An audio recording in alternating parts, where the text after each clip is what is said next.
आप देख रहे हैं तज्जियों, तबसरों और अहम तरीन खबरों पर मुश्तमिल पाकिस्तान का सबसे मुस्तनद और मोतबर न्यूज शो दुनिया मेहर बुखारी के साथ। अस्सलाम वालेकुम एंड गुड इवनिंग। मैं हूं मेहर बुखारी। तहरीक इंसाफ ने 8 फरवरी को धांधली के खिलाफ मुल्कगीर एहतजाज का ऐलान कर रखा है और इस एहतजाज से फकत 2 दिन कबल पतन ने धांधली की तहकीकात के लिए इंक्वायरी कमीशन के कयाम का मुतालबा कर दिया है। पतन की पिछले साल के आम इंतखाबात की तहलका खेज रिपोर्ट का उन्वान ही वोटरों के खिलाफ जंग रखा गया है। पतन की रिपोर्ट में इलेक्शंस 2024 में संगीन धांधली का इंकशाफ करते हुए यह कहा गया है कि धांधली के बाद आइन के ढांचे और रूह को मस कर दिया गया, अदलिया को महकूम बनाया गया, मीडिया, आजाद सहाफियों और सोशल मीडिया कारकुनान को दबाने, हरासा करने और सियासी कारकुनान के अगवा जैसे इकदामात से बज़ाहिर यही लगता है कि मुल्क में आमरीत जोर पकड़ रही है। पतन ने इलेक्शन कमीशन के शाया इंतखाबी नताइज का ऑडिट करते हुए इंतहाई तशवीशनाक सूरत हाल का अहाता किया है। रिपोर्ट में कहा गया है कि इलेक्शन कमीशन सितंबर 2024 तक अपनी वेबसाइट पर इंतखाबी नताइज के फॉर्म तब्दील करता रहा। इलेक्शन कमीशन इलेक्शन एक्ट 2017 और इलेक्शन रूल्स 2017 में दी गई ज्यादातर डेडलाइंस को पूरा करने में नाकाम रहा। माजी के बरक्स इलेक्शन कमीशन ने इंतखाबात के 1 साल बाद तक भी इंतखाबात में हिस्सा लेने वाले मर्द और खवातीन वोटर्स के टर्नआउट का ऐलान नहीं किया। टर्नआउट जारी ना करना इलेक्शन कमीशन की नाअहली है या इसने इंतखाबी धांधली छुपाने की कोशिश की है या फिर दोनों। पतन ने मजीद इंकशाफ किया है कि लाहौर के मुतअद्दिद कौमी असम्बली के हलकों के सैकड़ों पोलिंग स्टेशन पर टर्नआउट 80% से ज्यादा था और कुछ हलकों में तो ये 100% से भी ज्यादा था, कि जो कि नामुमकिन है। लेकिन इन्हीं कौमी असम्बली से मुतल्लिका कौमी जो सूबाई हलके हैं उनके अंदर टर्नआउट औसतन 40% था। कौमी और सूबाई हलकों के हजारों मुश्तरका पोलिंग स्टेशन पर यह फर्क 40% से ज्यादा पाया गया। पतन रिपोर्ट के मुताबिक टर्नआउट में सिंफी वोट का फर्क भी नुमाया तौर पर ज्यादा है और यह टर्नआउट वोटर लिस्ट में मर्द और खवातीन के फर्क से कहीं ज्यादा है।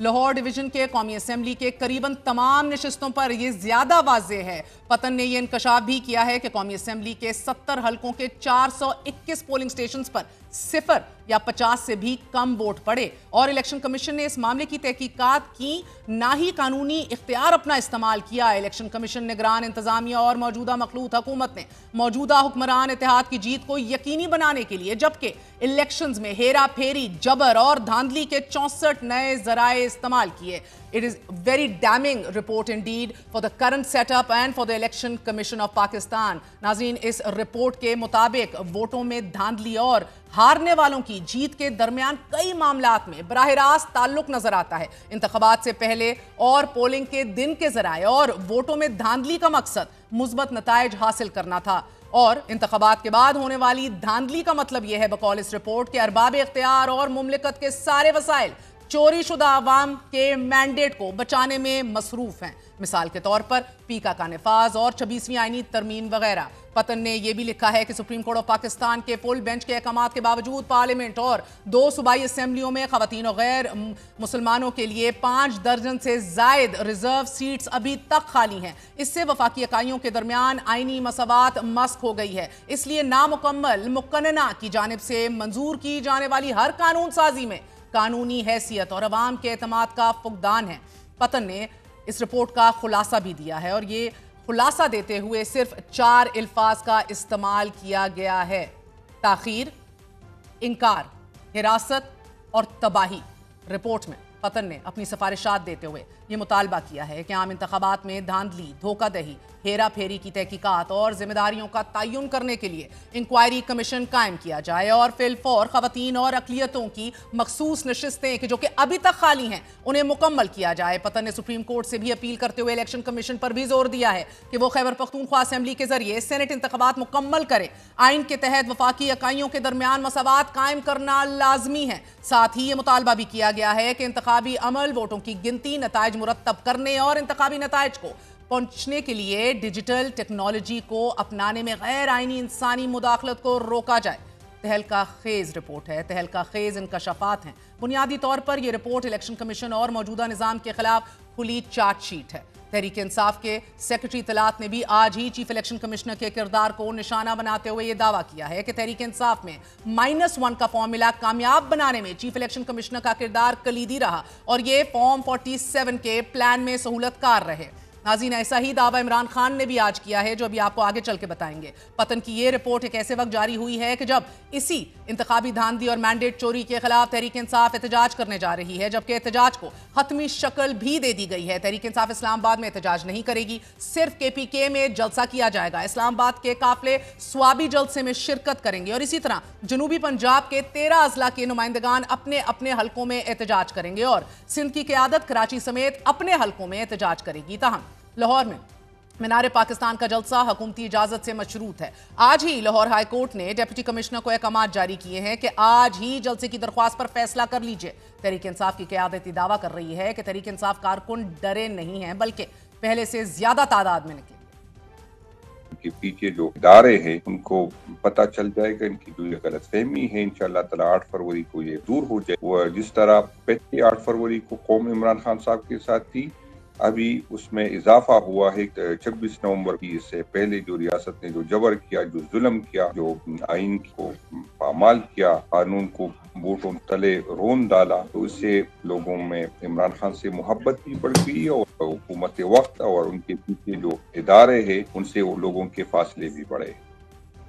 वज़ीर आला अली अमीन गंडापुर ने भी अपने पैगाम में मुल्क भर के कारकुनान से कहा है कि वो जहां जहां हैं अपना एहतजाज रिकॉर्ड कराएं। जबकि साबिक वज़ीर आज़म इमरान खान ने ना सिर्फ अपने चीफ मिनिस्टर को मुतनब्बे किया है, लेकिन एक बार फिर चीफ इलेक्शन कमिश्नर पर आर्टिकल 6 लगाने का कह दिया है। इमरान खान का आज कहना है कि पाकिस्तान इस वक्त टाउट्स के कब्जे में है। एक ऐसा टाउट सिकंदर सुल्तान राजा भी था कि जो 2024 इलेक्शन चोरी का सरगना है और इस पर आर्टिकल 6 के तहत कार्रवाई होनी चाहिए ताकि दोबारा कोई ऐसी हरकत ना करे। इशारों पर नाचने वाला एक अकल से आरी शख्स क्रिकेट से लेकर खारजा और दाखिली अमूर समेत सिक्योरिटी मामलात का माहिर कैसे हो सकता है? इमरान खान का कहना है कि पाकिस्तानी कौम अपने मैंडेट पर डाले गए इस तारीखी डाके के खिलाफ 8 फरवरी को पूरे मुल्क में निकले और अपना एहतजाज रिकॉर्ड करवाए। सिर्फ 17 नशिस्तें जीतने वाली पार्टी को इक़्तिदार देकर अर्दली हुकूमत मुल्क पर मुसल्लत कर दी गई है कि जो कि पाकिस्तान के हर इदारे को तबाह कर रही है। इमरान खान कह रहे हैं कि मैं अदलिया की आज़ादी के लिए दी गई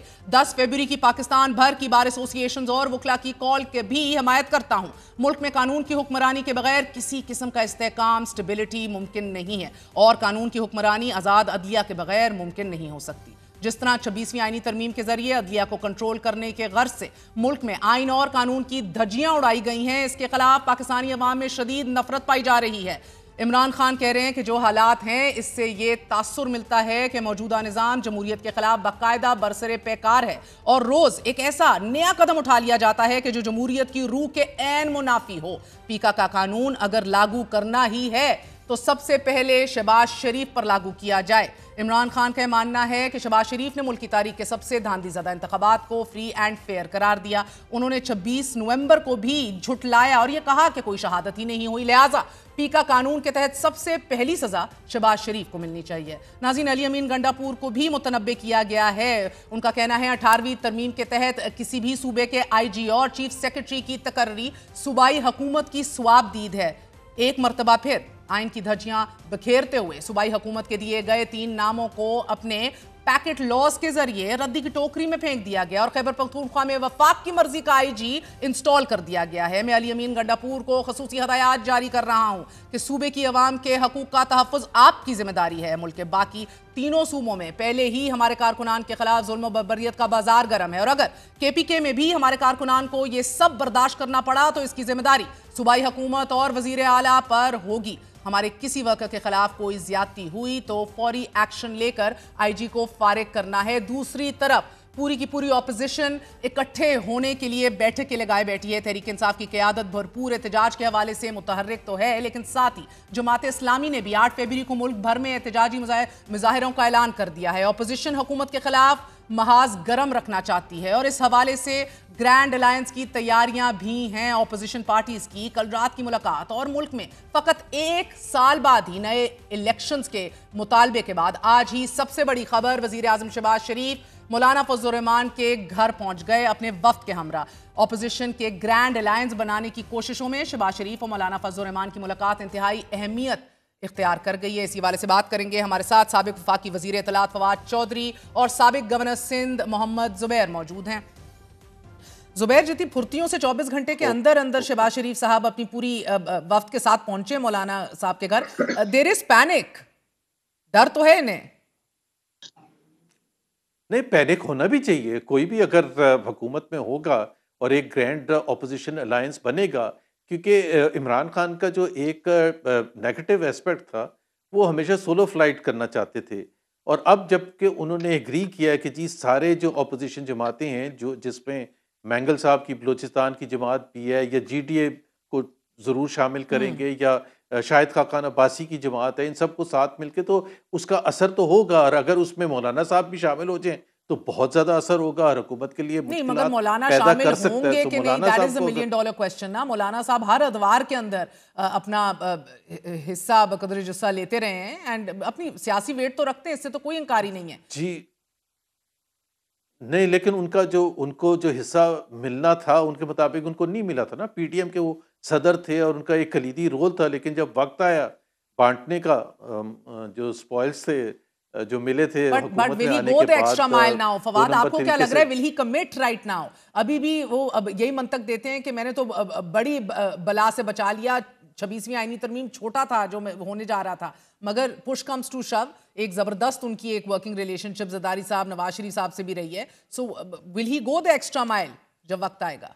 देखिए, मौलाना से जो मेरी मुलाकातें हुई तो मैंने उनसे पूछा कि आखिर आप हुकूमत में क्यों शामिल नहीं होते? हाँ। तो अगर आप, जाहिर है कि अगर आप अलायंस में शामिल नहीं हो रहे तो आप हुकूमत में शामिल हो जाएं। उनका ये कहना था कि हुकूमत में और लोगों में इस कदर ज्यादा फासला है कि अगर हम इस वक्त हुकूमत में जाए तो हम अपने आप को डिस्क्रेडिट करेंगे। उसके बाद देखिए, मौलाना की अगर अभी तक ये नेशनल अलायंस नहीं बन सका तो इसकी मैं समझता हूँ 75% जिम्मेदारी तो पीटीआई के ऊपर आती है। पीटीआई के पहले जो लीडरशिप में एक तो जाहिर है कि एक प्रॉब्लम है, आपको भी पता है, हमें भी पता है कि उस तरह की पॉलिटिकल लीडरशिप उनकी है नहीं। मौलाना एनजीओ नहीं चला रहे, देखिए वो पॉलिटिकल पार्टी चला रहे हैं। आपने जो पैकेजिंग करनी है जेयूआई के साथ, वो पॉलिटिकल पैकेजिंग होनी है, और आखिर आप क्या बेहतर दे सकते हैं? तो अभी तक पीटीआई कायल क्यों नहीं कर सकी फवाद? असद मैं नहीं, आप कायल कर लिए काफी हद तक कायल हो गए हैं। 2-3 इश्यूज थे। देखिए मसलन अभी आपने 26वीं तरमीम की बात की, तो मौलाना को ये गिला है कि देखिए जो तरमीम का मुसवदा था पहले, वो तो पीटीआई के लोग लेके आए थे, और आखिर में आपने उसको अमेंडमेंट के बजाय आपने हम पे सारा डाल दिया। उसके बाद दूसरी बात यह है कि आपने कहा कि हम नून लीग और पीपल्स पार्टी से बिल्कुल बातचीत नहीं करेंगे, फिर आपने हमें बताया ही नहीं और आप जाके बातचीत जो है वो आपने शुरू कर दी। जो मैं समझता हूँ कि मौलाना की बातें जो हैं ये दुरुस्त थी। और फिर मैंने जब इमरान खान साहब को भी मौलाना का ये शिकवा पहुंचाया तो उन्होंने कहा कि वो बिल्कुल ठीक कह रहे हैं, और ये इन एक्सपीरियंस की वजह से और थोड़ी जो मैं चूंकि हम नहीं है तो इस वजह से ये हो गया होगा। लेकिन इसी अलायंस, अब देखिए सिंपल बात है महर, 3 ही कुव्वतें हैं पाकिस्तान में जिनके पास स्ट्रीट फोर्स है, पीटीआई है, जेयूआई है और वकील है। अब ये तीनों इकट्ठी होती हैं तो स्ट्रीट के ऊपर जो है वो आप गवर्नमेंट को बड़ा चैलेंज दे पाएंगे।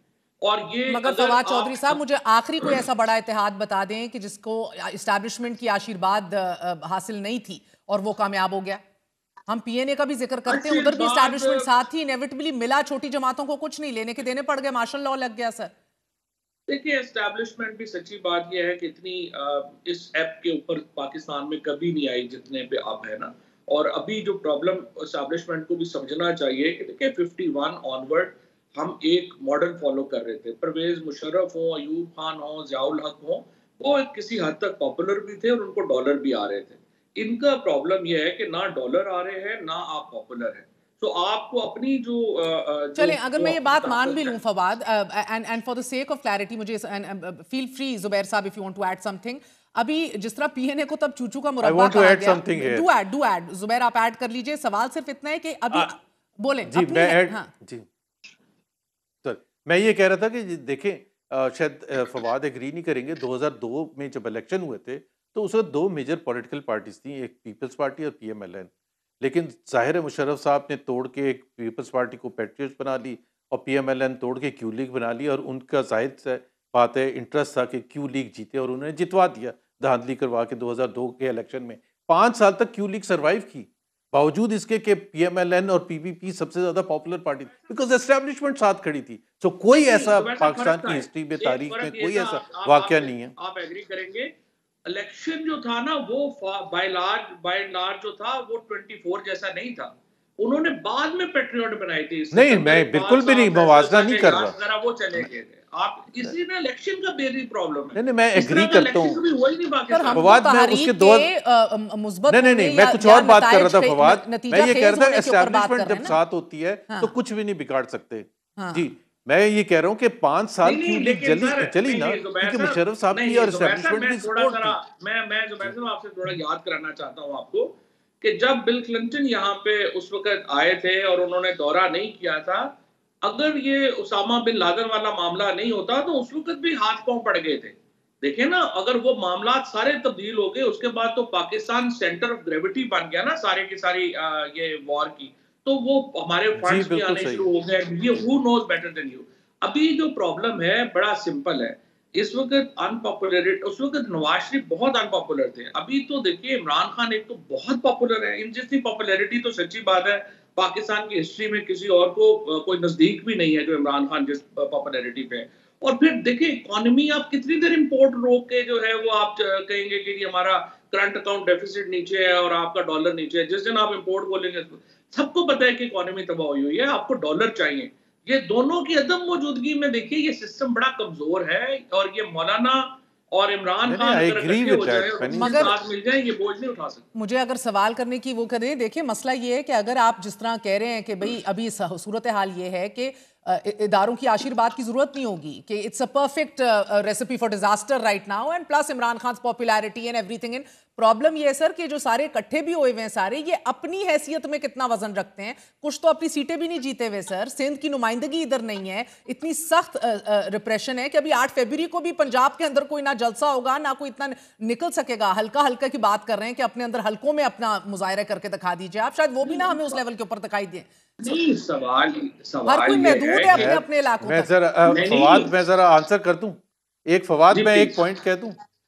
देखिए अप्रैल 2022 में वोट ऑफ नो कॉन्फिडेंस हुआ था और 9 अप्रैल को हुआ था। 10 अप्रैल को पूरा पाकिस्तान बाहर था इन सपोर्ट ऑफ इमरान खान पूरी दुनिया में, और इस किस्म की वेव आई थी कि ऐसे लगता था कि गिर जाएगी।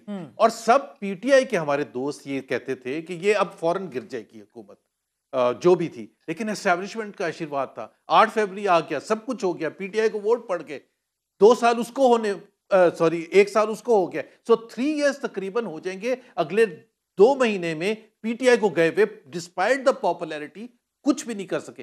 द रिप्रेशन इज मतलब मैं तो नहीं समझता, आपने सही कहा मुशर्रफ के जमाने में तो इस किस्म का बिल्कुल भी रिप्रेशन नहीं था। तो इतना ब्रूटल रिप्रेशन, और 26 नवंबर को हुकूमत ने बता दिया है। वैसे भी सर आप रेवोल्यूशनरी कौम है नहीं ना, तो मेरा तो सवाल यही है तब से फवाद कि फिर व्हाट विल गिव वे। हम रिपोर्ट से शुरू हुए पतन की, इतनी डैमिंग रिपोर्ट है वोटों के ऊपर, हलकों के ऊपर, इकाइयों के ऊपर मुल्क के, मगर फर्क नहीं पड़ना सर। नहीं, मैं थोड़ा सा एग्री नहीं करता। देखिए 3 साल कौमों की जिंदगी में तो खैर कोई वक्त ही नहीं होता ना। 3 साल में जो इस कौम ने कर दिया है या हो गया है, उसके बाद जो इलेक्शन में इन्होंने लोगों ने कर दिया है, उन्होंने बता दिया है कि यहाँ पे टोटल जो है वो चेंज हो गई है। जितना रिप्रेशन, जितना जोर एस्टैब्लिशमेंट ने लगा दिया है, अगर कोई और वक्त होता, पहले का वक्त होता, तो ये तो पूरा सिस्टम जो है वो लोग भी उधर जा चुके होते हैं, लेकिन सिस्टम स्टेबल ही नहीं है। और ये एक तब्दीली है जिसको जो एक्चुअली पाकिस्तान में आ चुकी है, ये रुक नहीं सकती। अब असल में जो प्रॉब्लम आ रहा है ना वो ये आ रहा है कि मैं इस बात के ऊपर आपसे एग्री हूं कि अगर देखिए मेरी नजर में एस्टैब्लिशमेंट को भी अपनी नई पोजीशंस को देखना चाहिए। पोस्ट यूएसएसआर अपनी पोजीशन को उनको भी देखना है, पाकिस्तान को भी देखना है।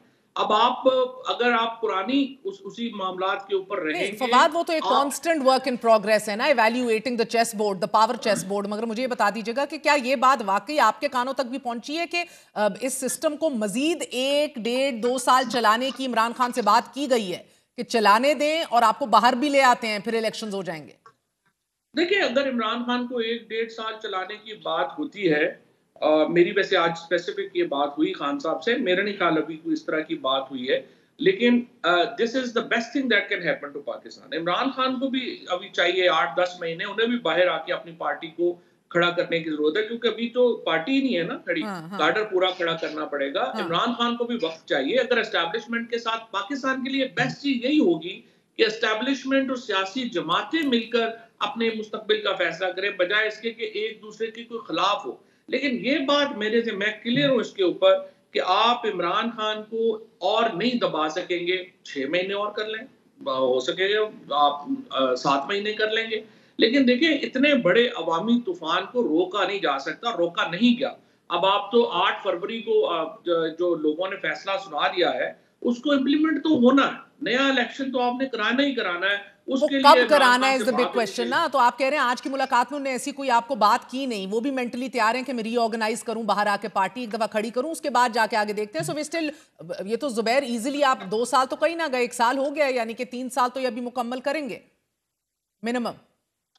अच्छा, मैं आज फवाद की ज्यादातर बातों से डिसएग्री कर रहा हूँ फॉर वंस, लेकिन मैं ये बताऊं कि देखिए ये जो है ना फॉर्मूला, जो आइडिया दिया जाता है कि जी इमरान खान शराफत से पॉलिटिक्स करें और पार्टी को मुनज़्ज़म करें, नहीं, और वो ये नहीं कर सकते। वो तो एक फॉर्मूला है फॉर डिस्ट्रॉइंग द पार्टी।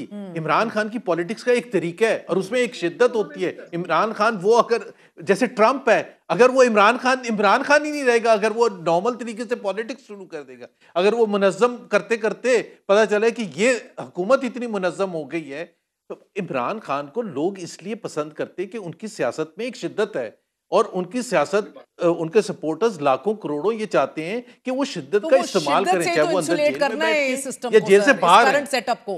उसी शिद्दत के लिए तो कैदी नंबर 804 जो है वो अभी भी पाबंदे सलासल है। मगर फवाद इज सेइंग कि इट कैन नॉट, ये अनदर 6 मंथ्स नहीं रह सकता।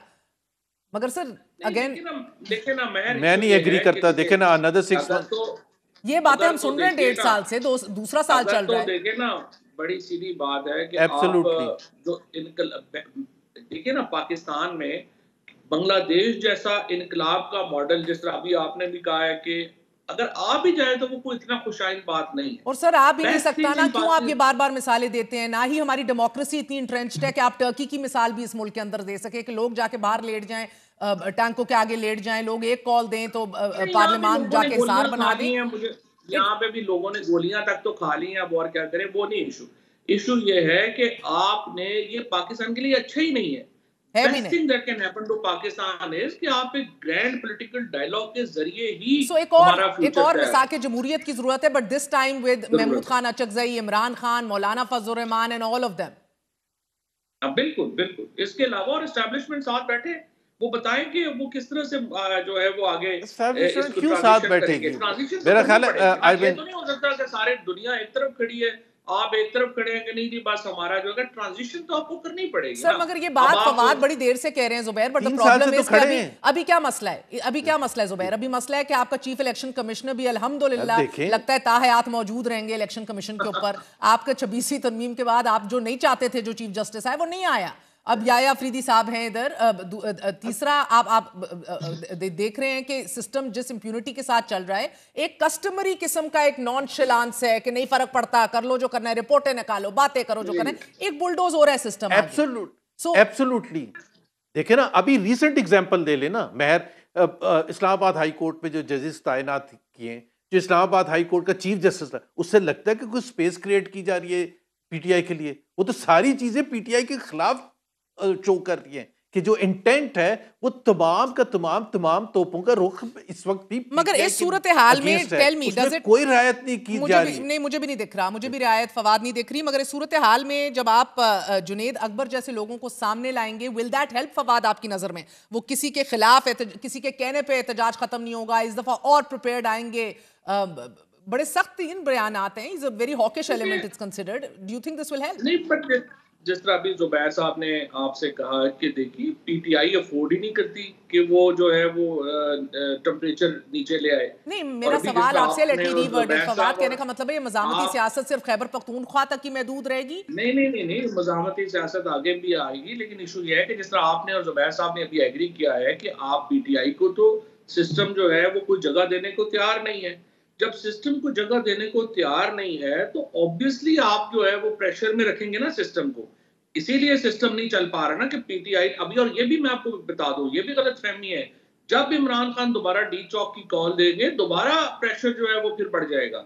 ये भी नहीं होना कि अच्छा, ये वैसे मुझे रह दूसरी ऑन अ साइड नोट मुझे जरूर बताइएगा, आप इमरान खान से आज मिले फवाद, उनका बीपी और हार्ट बीट गैर मामूली तौर पे बढ़ा हुआ है, ये रिपोर्ट हो रहा है, ऐसी कोई बात आपने ये महसूस? तो ऐसे ही है, अच्छा ठीक है, ये ऐसे ही एक दो रिपोर्टर हैं, उन्होंने ऐसे तमाशा लगाया हुआ अपना सर है। वो जेल से हमेशा राय ही बता वही रहे है थे, जो जाते कहते ऐसा कुछ शहबाज नहीं है। शरीफ जब गए थे तो ये बीमारियां निकल आई थी और ये हो गया था, ये वैसे ही एक लगते रहते हैं। Imran Khan is super fit अल्हम्दुलिल्लाह। हाँ। मुझे तो वो लगते हैं कि अपना को 5 6 7 8 साल उनकी एज कम लगना शुरू हो गई है, सच्ची बात तो ये है।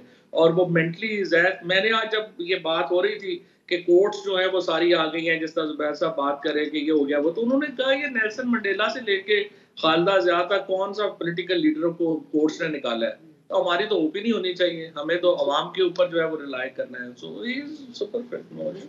सो जुबैर, आप इस बात पे ये तो मेरे साथ एग्री कर रहे हैं कि अभी कुछ हिलता हुआ चेंज होता हुआ नहीं दिखाई दे रहा, but should the government worry, ये जो अलायंस बनने जा रहा है? Yes, the government should worry, but एक चीज मैं बता दूं कि देखें, जब आप इस किस्म का निज़ाम होता है जैसे अभी है, जिसमें कोई स्पेस सबसे पॉपुलर पार्टी को नहीं देंगे, तो इम्प्लोजन होता है। जैसे अभी हमने बांग्लादेश की एग्जांपल दी, फिर वही अब इम्प्लोजन जो होगा उसमें कितना अरसा लगेगा कि ये आज के हालात में, और जब ये धमाका होगा, and therefore the change will be catastrophic, and that is what happens in third world countries and countries like Pakistan, कि जब चेंज आता है, बिकॉज वो प्लान तो होता नहीं। And then last question, when this जिस चेंज का आप जिक्र कर रहे हैं, ये जब भी होता है, क्या मुस्लिम लीग नून की सियासत खत्म होते दिखाई दे रही है? Is there any way they can revive after everything, जो स्टिग्मेटाइज हो चुके हैं जिस लेवल पे?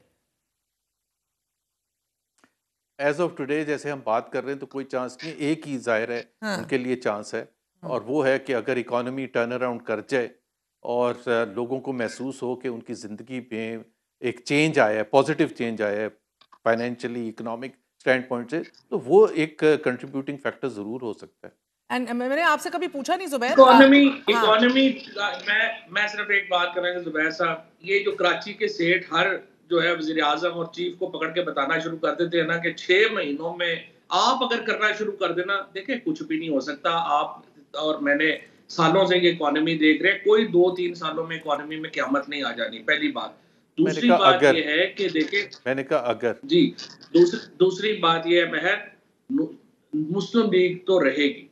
नवाज शरीफ फैमिली की पॉलिटिक्स जो है, जिस दिन फौज की और ये इनका जो है आपस में थोड़ा बहुत भी फर्क आ गया, या मेरिट के ऊपर हो गया या आइन के ऊपर हो गया, Nawaz Sharif family politics is over, because उन्होंने सारी अपनी करेंसी खत्म कर दी है। हाँ, नून जो पार्टी है उसमें बहुत जबरदस्त लोग भी हैं, जाहिर है दे विल टेक ओवर। मगर जुबैर, मैंने आपसे कभी पूछा नहीं, आपके मुताबिक मुस्लिम लीग नून सीटें कितनी जीती थी अभी 2024 के इलेक्शन में?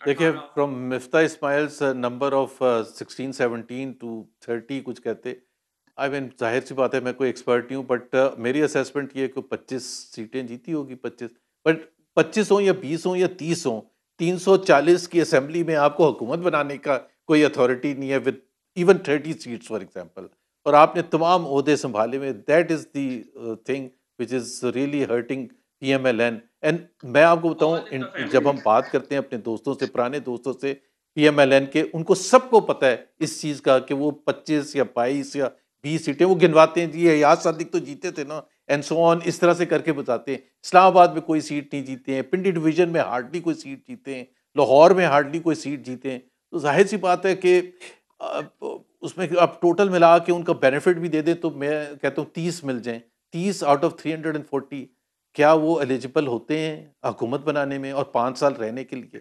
तो ये बड़ी ज्यादती है पाकिस्तान के अवाम के साथ। फवाद, आप क्या ऐड कर रहे थे? मैं यही कह रहा था कि 18 सीटें ही जो है ना वो PMLN जीती है, इससे ज्यादा तो नहीं जीती ना। अगर ये आप जब भी चेंज आनी है, PTI की जो मुखालिफ पार्टी है, अभी तो मैं सखर से कुछ लोग आए हुए थे, उन्होंने कहा कि आप सिर्फ इमरान खान को सिंध का एक दौरा करने दें, अगर पीपल्स पार्टी जो है वो सिंध से 5 सीटें भी जीत गई तो आप जो है वो मेरा नाम बदल दीजिएगा। इस वक्त तो एक इमरान खान का एक शहर है जिसमें पाकिस्तान मुब्तला है, और वो जब भी इलेक्शन होंगे कोई फर्क नहीं पड़ता। हमें तो जरूरत है कि टेम्परेचर नीचे हो, आइन बहाल हो। आइन बहाल हो गया तो Imran Khan is prime minister. बहुत बहुत शुक्रिया फवाद चौधरी। मोहम्मद ज़ुबैर हमारे साथ मौजूद थे। आपने गुफ्तगू सुनी। आपको बताते चलें कि जनरल रिटायर्ड परवेज़ मुशर्रफ की वफ़ात को आज 2 साल हो चुके हैं। अल्लाह उन्हें जन्नत नसीब करे। नाज़रीन, जनरल परवेज़ मुशर्रफ इस मुल्क पर कमोबेश 9 साल हुक्मरान रहे। उन्होंने पीपल्स पार्टी और मुस्लिम लीग नून को जमीन बुर्द कर दिया। एक इंटरव्यू में तो उन्होंने इस हद तक भी कहा कि नवाज शरीफ और बेनजीर भुट्टो अब माजी का किस्सा है, वो कभी सियासत में नहीं आ सकेंगे। मगर फिर वक्त का धारा ऐसा घूमा कि वही बीबी, वही नवाज शरीफ उनकी अपनी जिंदगी में इस मुल्क वापस आए भी और धड़ल्ले से जलसे भी किए, इलेक्शंस भी जीते। वक्त हमेशा आपकी ख्वाहिशात पर नहीं चलता। एक छोटा सा वक्फा, we gonna be right back.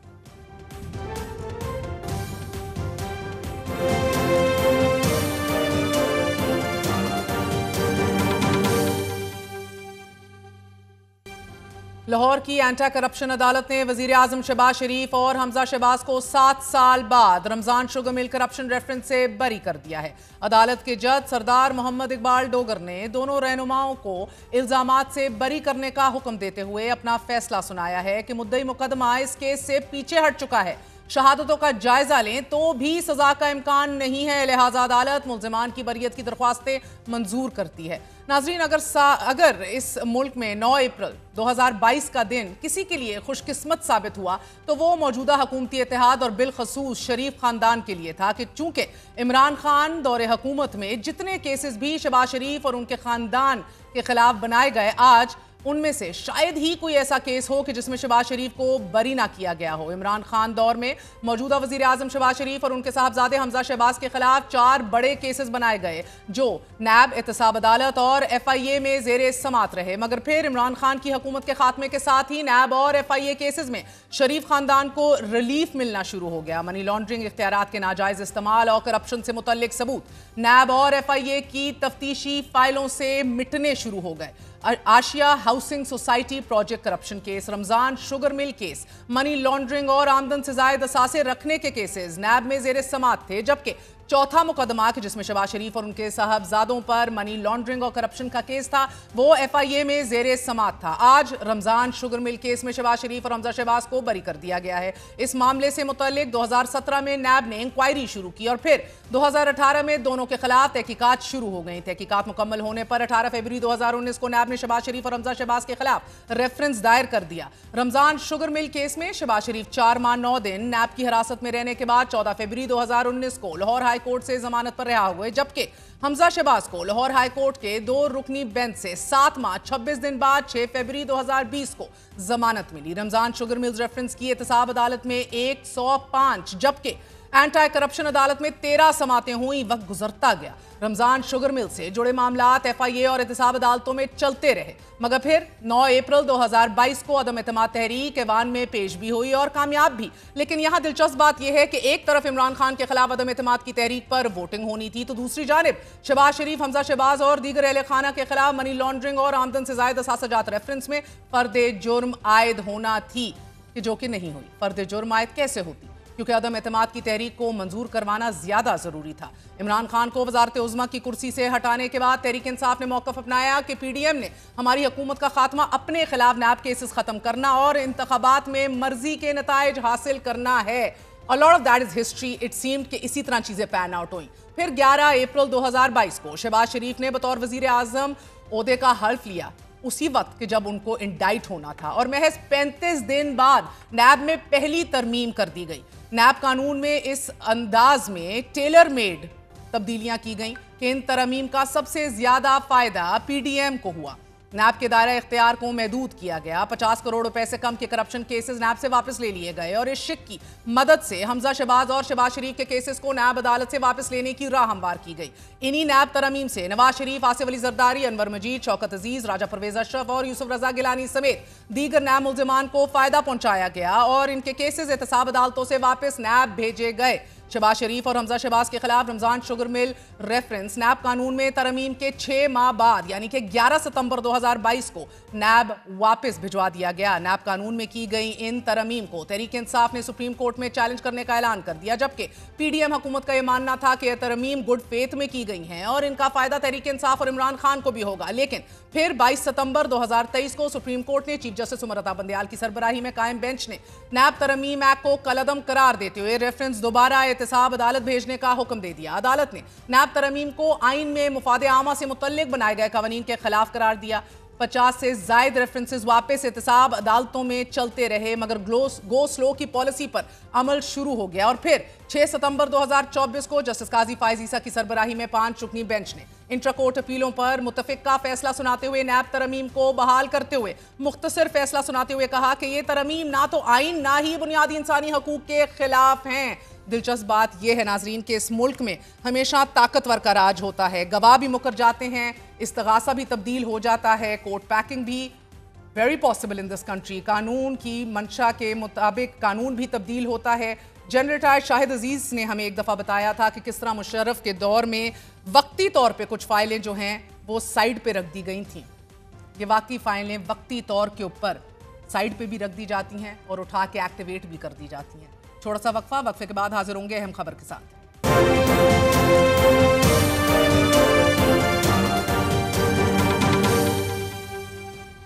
गुज़िश्ता साल मजमूई तौर पर 77 पोलियो केसेस सामने आए और रवां साल एक पोलियो केस सामने आने के बाद 4 दिन कबल वज़ीर आज़म शहबाज शरीफ ने मुल्क भर में साल 2025 की पहली इंसदाद पोलियो मुहिम का आगाज किया, मगर गुज़िश्ता 4 दिनों के दौरान पोलियो टीम्स पर तसलसल से 3 हमले रिपोर्ट हो चुके हैं। 3 फरवरी को खैबर पख्तूनख्वा के कबायली जिले खैबर की तहसील जमरूद में पुलिस एहलकार को गोली मारकर शहीद कर दिया गया। दूसरा वाकया DI खान में सिरकी में पेश आया कि जहां पोलियो टीम और पोलियो एहलकारों पर शदीद फायरिंग की गई, जबकि तीसरा वाकया उस वक्त पेश आया कि जब पोलियो टीम और इसकी सिक्योरिटी पर मामूर पुलिस एहलकारों पर हमला हुआ। घर घर जाने वाले ये पोलियो वर्कर्स कौम के हीरोज हैं कि जो रोजाना की बुनियाद पर सैकड़ों मील पैदल सफर करते हैं, लेकिन इसके बावजूद उन्हें निशाना बनाया जाता है कि गुज़िश्ता साल इंसदाद पोलियो मुहिम के दौरान 20 अफराद जाँ बहक जबकि 53 जख्मी हुए।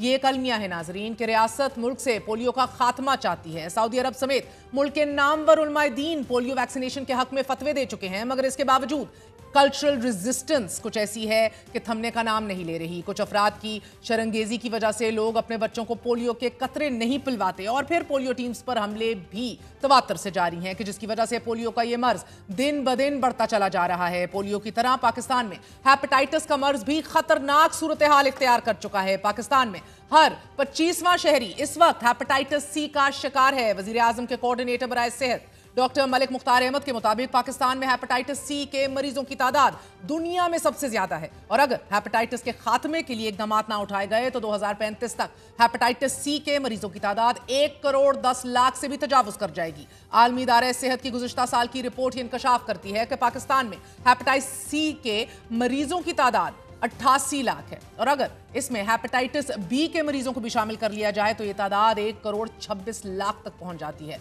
ज़ियाउद्दीन यूनिवर्सिटी अस्पताल कराची में शोबाए गैस्ट्रोएंट्रोलॉजी के प्रोफेसर डॉक्टर जैगम अब्बास के मुताबिक पाकिस्तान में तकरीबन सालाना 1,20,000 अफराद हेपेटाइटिस C से हलाक होते हैं। इसी तरह पाकिस्तान हेल्थ रिसर्च काउंसिल की risk factors of hepatitis C इन पाकिस्तान के नाम से शाया होने वाली तहकीकाती रिपोर्ट के मुताबिक इंजेक्शन और ब्लड हेपेटाइटिस C फैलाने के सबसे ज्यादा जिम्मेदार हैं। रिपोर्ट के मुताबिक माजी में जो शख्स सालाना यानी कि ईयरली 4 से 5 इंजेक्शन लगवाता है वो इसके हेपेटाइटिस C में मुब्तला होने के इम्कानात जो हैं उसके 9 से 11% ज्यादा हैं। नाज़रीन, इसके अलावा खून का तबादला, सर्जिकल ऑपरेशंस और हिजामों से शेव वगैरह, इन सब चीज़ों के दौरान अगर कट लग जाए हेपेटाइटिस फैलने की अमूमी वजूहात ये बताई जाती हैं, जबकि हेपेटाइटिस A और E आलूदा पानी और खुराक से फैलता है। डॉक्टर मलिक मुख्तार अहमद के मुताबिक हेपेटाइटिस के मर्ज से निमटने के लिए वजीर आजम प्रोग्राम बराए तदारुक हेपेटाइटिस C का आगाज कर दिया गया है कि जिसके तहत आइंदा 3 सालों में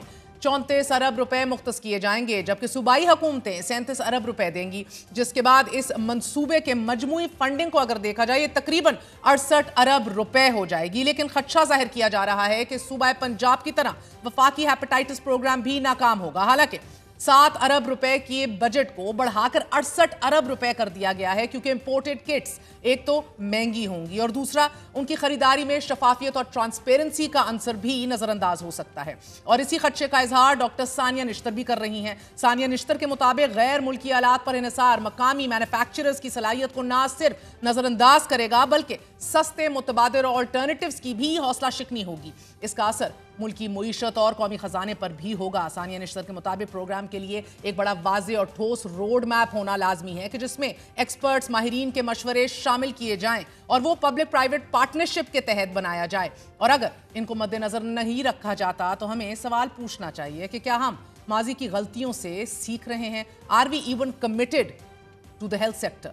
नाजरीन, इंसदादे हेपेटाइटिस प्रोग्राम के तहत पाकिस्तान ने 50% आबादी की स्क्रीनिंग का प्रोग्राम तरतीब दिया है और टेक्निकल कमेटी तश्कील तो दे दी गई है। पाकिस्तानी फार्मा इंडस्ट्री को सपोर्ट भी किया जा रहा है, लेकिन मसला यह है कि तशखीस इंडस्ट्री यानी कि डायग्नोस्टिक इंडस्ट्री को मुकम्मल तौर पर ओवरलुक और नज़रअंदाज किया जा रहा है। कोरोना वबा के बाद अगर हमने एक बात सीखी थी तो वो ये थी कि तशखीसी इंडस्ट्री को मजीद नज़रअंदाज नहीं किया जा सकता। पाकिस्तान को पहले मरहले में कम अज़ कम 1,88,00,000 टेस्ट करने होंगे और अगर हुकूमत माजी की तरह किट्स इम्पोर्ट करती है तो हेपेटाइटिस सी और बी की तशखीस कम अज़ कम 2 गुना महंगी हो जाएगी। अगर पाकिस्तान ज़र मुबादला बचाना चाहता है और लोकल इंडस्ट्री को फाल करना चाहता है तो फैसला साजों को ऐसी कानून साजी और ऐसे फैसले नहीं करने होंगे जिसे मकामी इंडस्ट्री को नुकसान पहुंचने की बजाय उनकी मदद करनी चाहिए। बल्कि इजाज़त दीजिए। गुड नाइट, अल्लाह हाफिज़।